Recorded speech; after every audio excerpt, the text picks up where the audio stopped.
476 CE, the barbarian mercenary Odoacer deposed Rome's last emperor. Rome's army was 90% Germanic mercenaries. How do empires end up conquered by their own soldiers? What can history teach us today? Here's what makes this terrifying. Rome didn't collapse because of invasion. It collapsed because the people defending it realized they didn't need Rome anymore. And Rome isn't alone.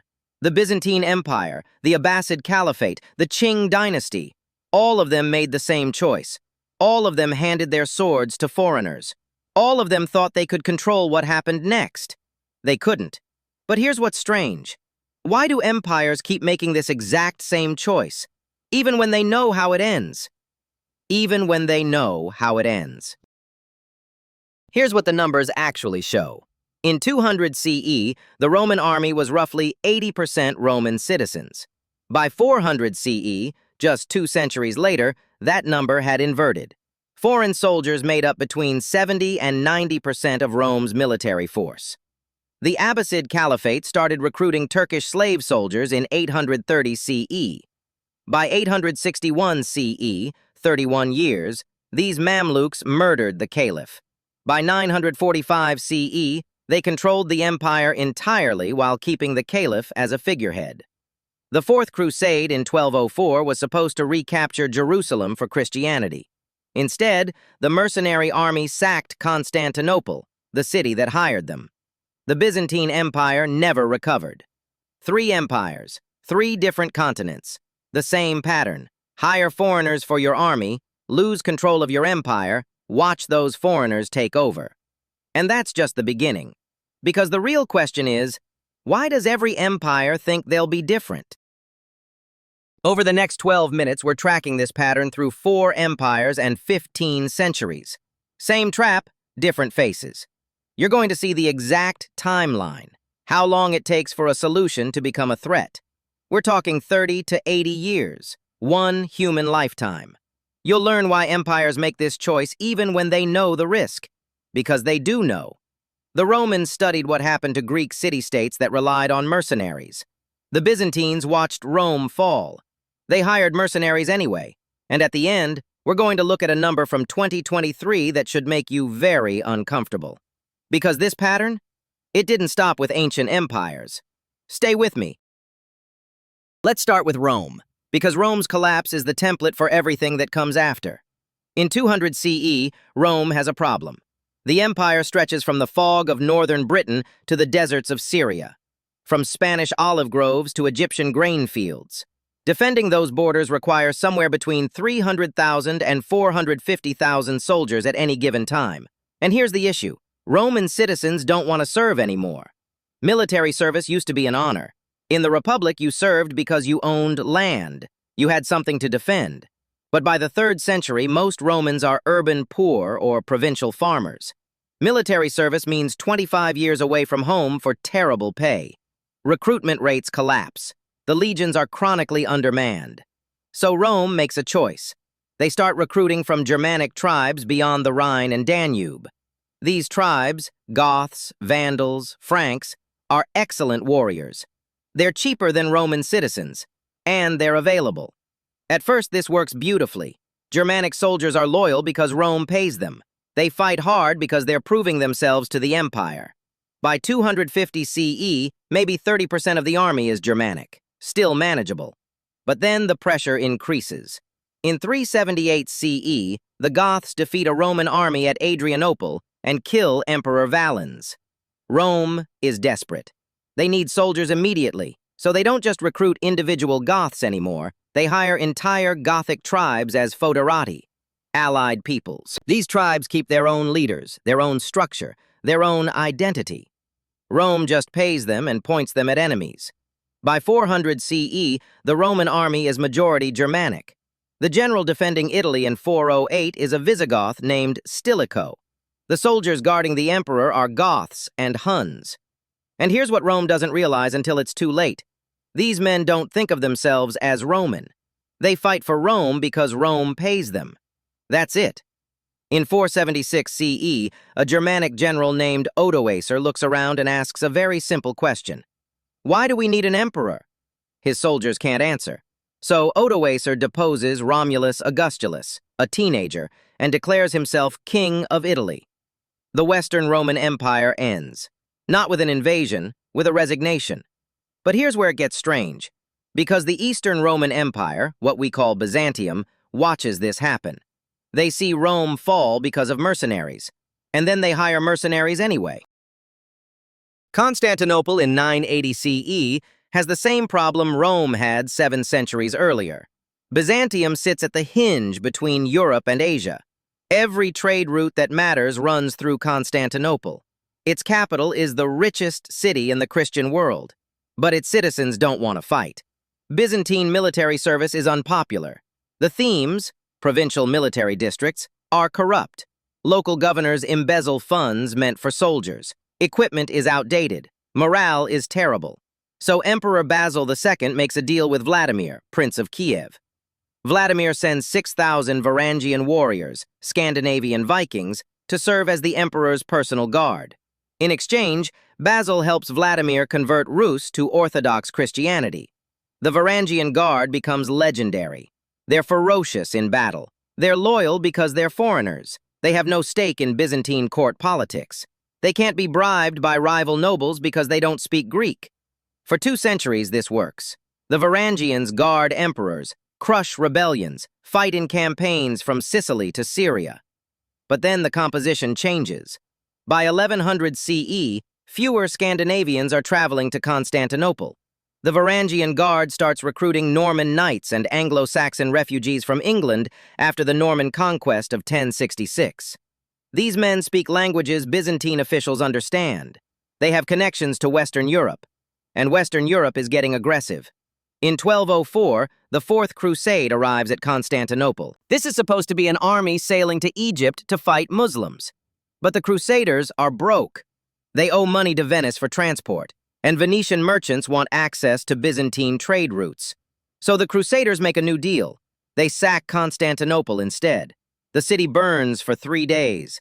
The Hagia Sophia, the greatest church in Christendom, is looted. Priceless relics are stolen or destroyed. The population is massacred or enslaved. And here's the part that answers our original question. Many of the Crusaders who sack Constantinople are former Byzantine mercenaries, Western knights who served in the Varangian Guard or in Byzantine armies. They know the city's defenses because they used to defend it. The Byzantine Empire survives in exile and eventually recaptures Constantinople in 1261, but it never recovers. The empire that once stretched from Italy to Armenia is reduced to a few cities. In 1453, the Ottomans finish what the Crusaders started. 224 years from solution to disaster. But wait, because the pattern gets even clearer when we look at the Abbasid Caliphate. Because the Abbasids don't just hire foreign soldiers, they buy slaves and turn them into the most powerful military force in the Islamic world. And then those slaves take over. Baghdad in 830 CE is the center of the Islamic Golden Age. The Abbasid Caliphate stretches from North Africa to Central Asia. Science, mathematics, philosophy. This is the most advanced civilization on earth. But Caliph al-Ma'mun has a problem. His army is Arab, drawn from tribes that supported the Abbasid Revolution in 750 CE. These tribes have their own leaders, their own loyalties. They're politically unreliable. When the caliph gives an order, the tribal chiefs negotiate. Al-Ma'mun wants soldiers who obey without question. Soldiers who have no tribal connections, no local power base, no identity except service to the caliph.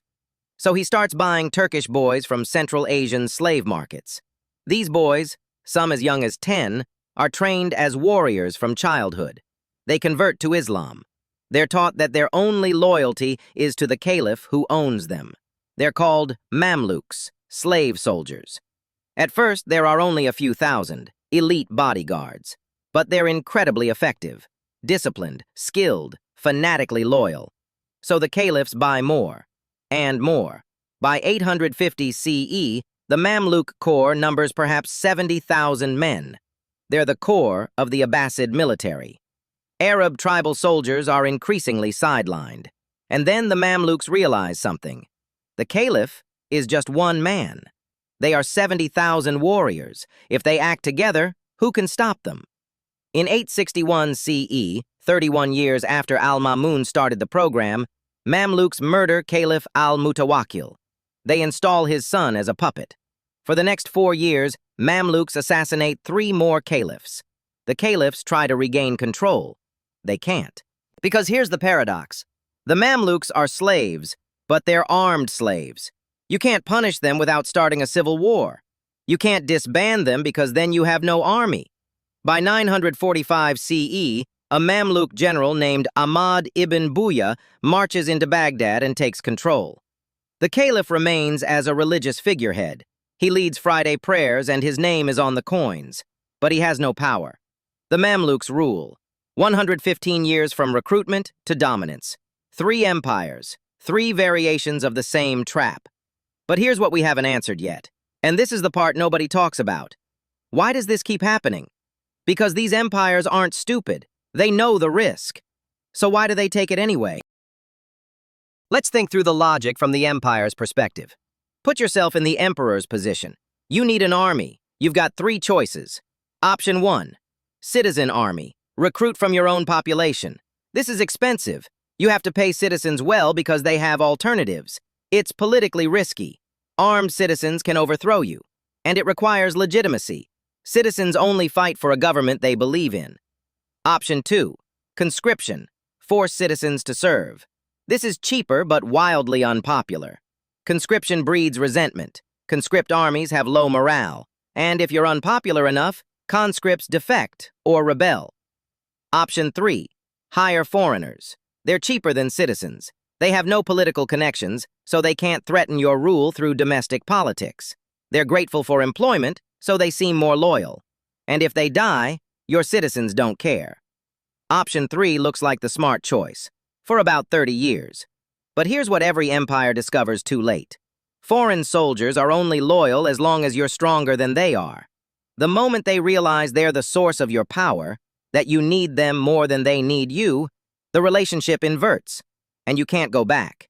Because transitioning back to a citizen army takes decades. You need to rebuild civic institutions, military traditions, a culture of service. You need citizens who believe the empire is worth defending. By the time you figure out you needed it, it's already gone. The Qing dynasty learned this the hard way. By the 1800s, Qing armies were majority Han Chinese mercenaries and Mongol bannermen, not Manchu citizens. When the Taiping Rebellion erupted in 1850, the Qing couldn't suppress it with their own forces. They had to rely on regional warlords with private armies. Those warlords became the real power. After the Qing fell in 1912, the warlords carved China into fiefdoms. It took decades to reunify the country. Now let's talk about 2023. The United States military is roughly 1.3 million active duty personnel. But in Iraq and Afghanistan, the U.S. employed between 190,000 and 250,000 private military contractors at peak deployment. That's nearly 1 contractor for every soldier. These aren't just cooks and drivers. Companies like Blackwater, now Academy, provide armed security, intelligence analysis, even combat support. In 2007, Blackwater operatives killed 17 Iraqi civilians in Nisor Square. The Iraqi government wanted them prosecuted. The U.S. initially refused, claiming contractors weren't subject to Iraqi law or military justice. Here's the question. What happens when a government relies on private forces it doesn't fully control? What happens when those forces realize they're indispensable? We don't know yet, but history suggests we should be asking. Because here's the pattern. Empires outsource violence when citizens won't fight. They think foreign soldiers are easier to control than their own people, and for a generation they're right. Then the soldiers realize who holds the swords. In 476 CE, Odoacer didn't conquer Rome. He just stopped pretending Rome was in charge. Every empire that falls leaves behind a question. Next time, we're looking at what happens when one actually survives. If this pattern feels inevitable, the next question is obvious. Did any empire avoid it? Were there societies that maintained citizen armies for centuries without collapsing into the mercenary trap?